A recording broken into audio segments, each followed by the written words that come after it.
Malaking bad news para sa Creamline yung absence ng isang key player with Gia de Guzman, pero may kapalit naman itong good news dahil 100% ready na si Bernadette Pons at recovered na rin si Alyssa Valdez.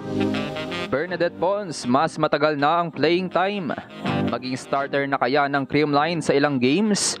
BDL masaya sa improvement ng Choco Mucho sa VTV Cup.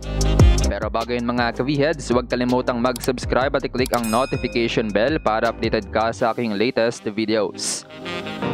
Aminado ang 2-time SEA Games Beach Volleyball bronze medalist na si Bernadette Pons na naging malaki at mahirap ang adjustments nito galing sa beach volley pabalik ng hard court sa indoor volleyball. Sa beach volleyball kasi iba yung pressure ng paa pag tumalon sa buhangin at iba rin sa Taraflex ng indoor volleyball. Hindi lang yun dahil marami pang pagkakaiba pag beach o kaya indoor, kaya hindi naging ganun kadali yung transition. Ilang taon din kasi na hindi nakapaglaro ng official indoor volleyball si Pons at nakabalik lang siya nitong Invitational Conference 2023. Pahayag nito mula sa article ng One Sports, struggle talaga pagbalik ko ng indoor. Di maganda yung reaction ng tuhod ko. Yun yung workout namin noong off-season. Hopefully, 100% na pagbalik ko. Dagdag pa niya. Malaking pressure din dahil napunta pa siya sa champion team ng Creamline, pero ayon naman kay Pons ay hindi naging mahirap na makisama sa good vibes team ng Cool Smashers. Aniya, as Creamline laging ina-apply talaga yung happy-happy sa team. Good vibes lang palagi kahit nahihirapan sa training. Laban pa rin. Hanga naman si Pons sa work ethics at professionalism ng Creamline players tulad sa training at pagiging disiplinado. Mensahe naman niya sa kanyang kapwa beach volleyball veteran na si Cici Rondina ngayong magtatapat na sila sa indoor volleyball. Good luck sa atin. Ito ang unang beses na maghaharap ang dalawa sa professional indoor volleyball matapos maging teammate sa Petron Blaze Spikers. Actually, pareho na pumasok ang dalawa sa indoor volleyball ng Invitationals pero hindi nagtapat ang Creamline at Choco Mucho dahil nahati sa dalawang groups ang local teams.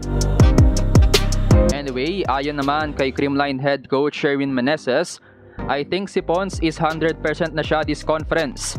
Dagdag pa niya, hopefully yung playing time mas marami sa kanya. Kaya naman expect natin na mas may papakita ni Pons ang kanyang Mala Beach volleyball na depensa at hopefully ay ma-unleash na muli yung dating lakas niya sa opensa.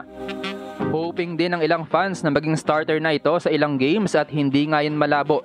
Lalo na at main playmaker this conference ng Creamline ang kanyang former FEU setter na si Kyle Negrito. Na ayon nga kay Captain Alyssa Valdez at Coach Sherwin ay talagang magpe-perform this conference. Wala ngang duda si Coach Sherwin sa talent and skills ng former national team setter. Confident nga si Coach at ayon sa kanya, knowing Kyle, veteran setter naman siya. Skills and talent laging nandyan. Sobrang competitive din. I think wala namang problema. Siya magiging main setter namin this conference. Ito nga rin ang saloobin ni Alyssa Valdez. It's very interesting also in our team ngayong conference kasi nga maraming bago, maraming adjustments na mangyayari. We're gonna work with what we have and we're gonna bring our A game every game, ani Valdez. Anyway, expect nga natin na mas kondisyon ng Phenom matapos ang kanyang major injury noong December 2022 at may ininda nga rin siya sa semifinals at finals ng Invitationals. Para naman sa kapatid ng Creamline na Choco Mucho, maganda nga rin ang development ng Titans matapos ang kanilang successful na VTV Cup journey sa Vietnam. Ayon kay Team Captain Bea De Leon, malaki ang naidagdag ng VTV Cup sa maturity at attitude ng Titans. Aniya, yung VTV Cup was a good experience for us. Grabe yung experience kasi kada kalaban, iba yung sistema na kinailangan namin i-overcome. So in terms of adjusting, in terms of experience, talagang ang laking tulong sa amin. It really taught us more on the side of strategy. The fast adjustment for us was a key learning. Dagdag pa niya, in this conference, what we really want to see in terms of character is just the maturity in everything.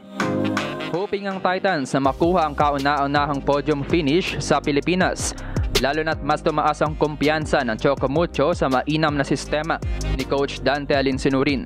At kung makuha nga nilang podium ay hindi malabo na magkaroon ng sister team sa podium this conference dahil mataas nga ang tsansa ng Creamline sa podium finish.